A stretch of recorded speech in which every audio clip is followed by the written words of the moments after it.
Hello friends, இன்றைக்கி கமகமன் சாம்பார் கடகடன் எப்படி செய்யலான்னு பார்க்கலாமா? இதுக்கு நான் 1 கப் துவரம்பருப்பு எடுத்திருக்கேன். இதை 2 டைம்ஸ் நல்லா வாஷ் பண்ணி குக்கரில் ஆட் பண்ணிக்கோங்க. இதோடையே ஒரு கைப்பிடி சின்ன வெங்காயம், ஒரு 3 தக்காளி பழமாக, ஒரு 7 பல் பூண்டு, கொஞ்சமாக சீரகம், கொஞ்சமாக மஞ்சத்தூள் ஆட் பண்ணிவிட்டு தேவையான அளவு தண்ணி ஊற்றி குக்கரில் ஒரு 4 to 5 விசில்ஸ் வச்சு எடுத்துக்கலாம். அடுத்து ஒரு பேனில் கொஞ்சமாக ஆயில் ஆட் பண்ணி கடுகுழுந்து சேர்த்துட்டு அது பொரிஞ்சு வந்ததும் கொஞ்சமாக வெந்தயம் சேர்த்துக்கணும். அடுத்து இது நல்லா பொரிஞ்சதுக்கப்புறம் ஒரு கொத்து கருவேப்பிலை சேர்த்துட்டு உங்கள் கையில் ஒரு கைப்பிடி அளவு சின்ன வெங்காயம் தான் ஆட் பண்ணிக்கோங்க. நல்லா டேஸ்ட்டாக இருக்கும். சின்ன வெங்காயத்தை நல்லா வதக்கி விட்ருங்க. இப்போ இதோடையே ஒரு மீடியம் சைஸ் பழமாக தக்காளி ஒன்று எடுத்திருக்கேன். அதை இதோட ஆட் பண்ணிக்கலாம்.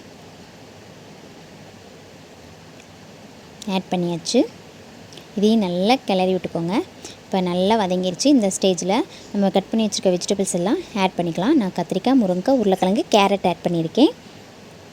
இதையும் நல்லா கிளறி விட்டுக்கோங்க.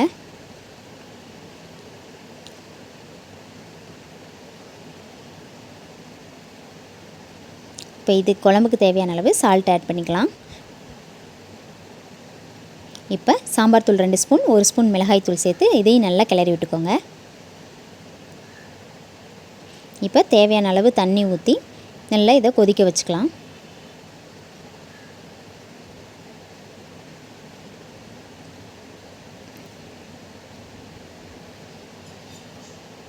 இது நல்லா கொதிக்கட்டும். இந்த டைம்லேயே ஒரு லெமன் சைஸ் புளி எடுத்து நல்லா ஊற வச்சு கரைச்சி எடுத்து வச்சுக்கோங்க.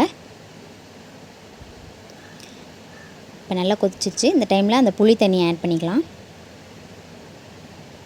ஆட் பண்ணி இதையும் ஒரு 10 மினிட்ஸ் நல்லா குக் பண்ணிக்கோங்க. நல்லா குக் ஆகிடுச்சு காய் எல்லாமே. இப்போ இந்த ஸ்டேஜில் நம்ம வேக வச்சுருக்க பருப்பை ஆட் பண்ணிக்கலாம். ஆட் பண்ணி குழம்புக்கு தேவையான லைட்டாக தண்ணி ஆட் பண்ணிக்கலாம். இப்போ நல்லா மிக்ஸ் பண்ணிவிட்டு இதுலேயே கொஞ்சமாக பெருங்காயத்தூள் ஆட் பண்ணிக்கோங்க.